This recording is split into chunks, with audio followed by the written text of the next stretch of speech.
11:51 ng ating gabi. Magandang gabi po. Yan na po tayo ng daily maintenance. Pinakulong bawang at saka ani.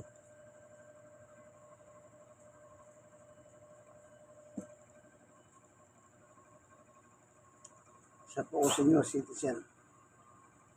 Stroke. 6 na taon. 6 na buwan. Ito pong iniinom ko, pinakulong bawang at saka ani. Maganda po ito sa yung binabalas niyan dugo natin. Prevent high blood. Ito yung bawang.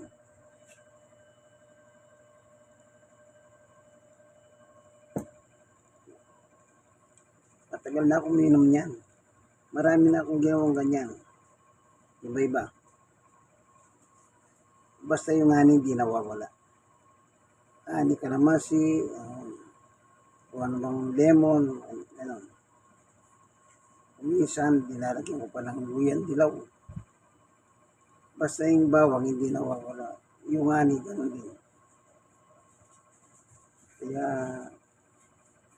effective sa akin, effective po.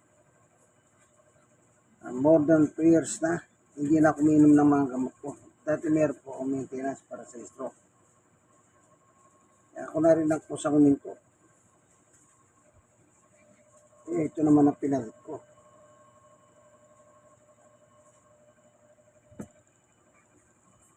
Sa umaga, pagkagising wala pang almusal.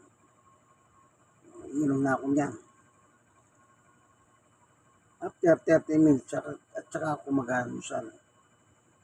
Kumbaga, 30 minutes, ayan mo siya magtrabaho muna sa tiyan mo yan. Minsan nga, 1 oras bago mag-almusal eh.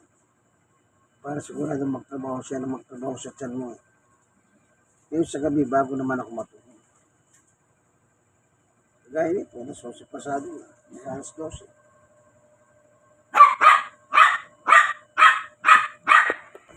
Kaya,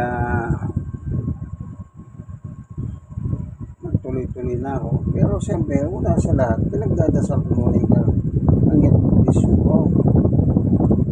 Pinagtatagubili ko sa Diyos siyempre.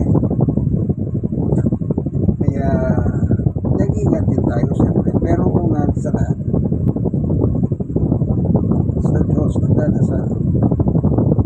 Siya naman ang may kapangyarihan sa lahat. Kaya masasabi nito, effective ito.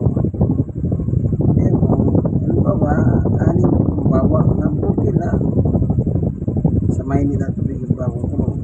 Kakatas talaga yan.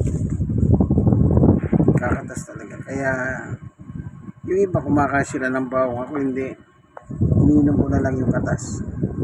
Kaya ito, nakikita nyo sa akin.